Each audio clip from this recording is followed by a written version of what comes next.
Well, I'm uneasy about it to this extent that if anybody files a petition in the Secretary of State's office to circulate a petition for a referendum on it, then it prevents us from collecting withholding tax. That'll throw the whole thing out of kilter, at least. Just stop it all. At least while the petition is being circulated. One more question with reference. You see what I mean about that, Win? It just I agree with you. Yes. stops it, and it will come out of the highway appropriation. Yes.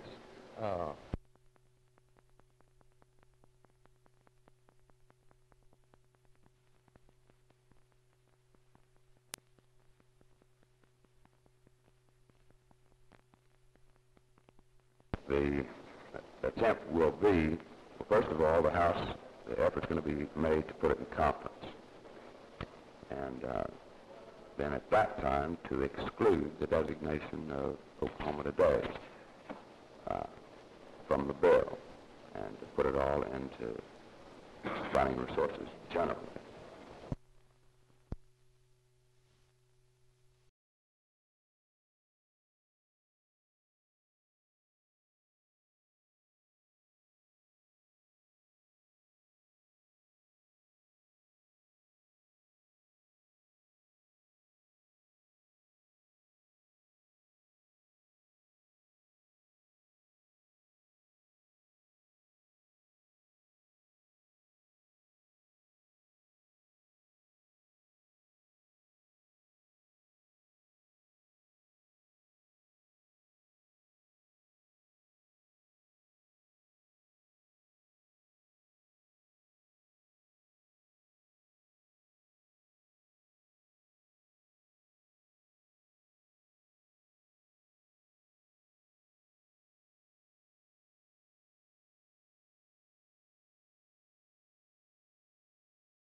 Well, I'm uneasy about it to this extent that if anybody files a petition in the Secretary of State's office to circulate a petition for a referendum on it, then it prevents us from collecting withholding tax. That'll throw the whole thing out of kilter, at least. Just stop it all. At least while the petition is being circulated. One more question with reference. You see what I mean about that, Win? It just I agree with you. Yes. stops it, and it will come out of the highway appropriation. Yes.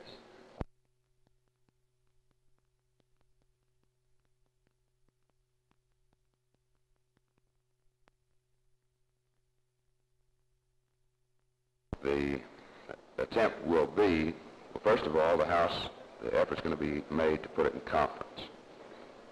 And then at that time to exclude the designation of Oklahoma Today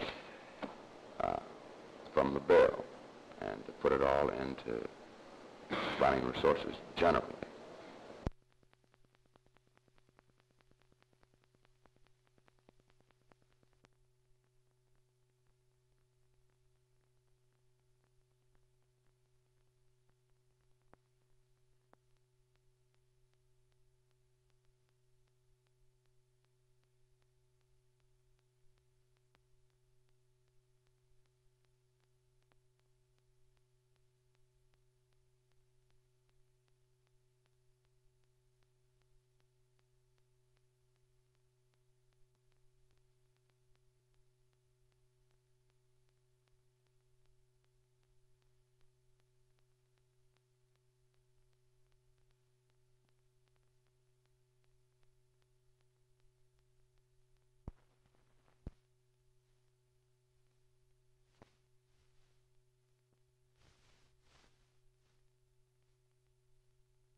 I wanted to find out who requested the Bureau of Roads to cancel this contract.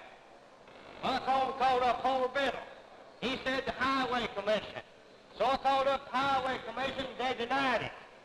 Gentlemen, we're going to have a little hearing over here July the 7th on the Highway Commission. We're going to find out who's lying. We're going to bring it right out on the board.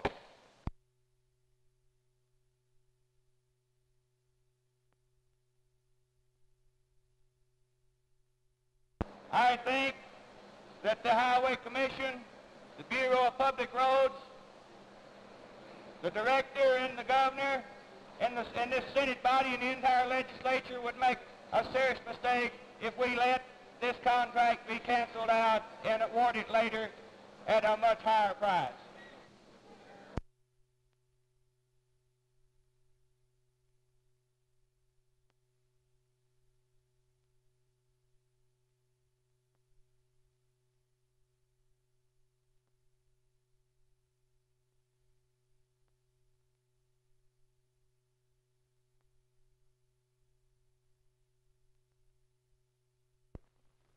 As defenders of the liquor bill promised, the business of getting a license to sell liquor within these borders will be hedged about with a network of forms and applications. The Alcoholic Beverage Control Board assembled today in the Blue Room of the Capitol, repeated the standard state employee oath, elected A.C. Link of Chickasha its permanent chairman, and announced that they would do all in their power to make legal liquor available by September 1st. Chief obstacle in the way of this goal is the appointment of a liquor board director. In the words of the board, he must be a man of absolute integrity, he must have executive experience, qualified to negotiate with the public, one who inspires confidence and can establish an esprit de corps among the liquor retailers of the state so that they will carry on their business honorably. In short, he has to possess most of the virtues of a saint, a president, and a diplomat. The board has interviewed a half-dozen applicants for this job, and no decision will be made until further interviews. When they do, there will be another meeting. Temporary offices are being set up in the Blue Room of the Capitol now, and the mountain of paperwork necessary is being assembled. The board has ordered 10,000 notice of intention to apply forms, which is a preliminary step. An applicant must file this form, then he must publish his intent in a legal paper for 2 consecutive weeks, then he must file proof of publication and the legal paper itself and present them to the board. Certain periods of time must elapse between each step. In other words, if you're planning a party at which you want to serve legal liquor, better make it an indoor affair, because the weather is likely to be cool.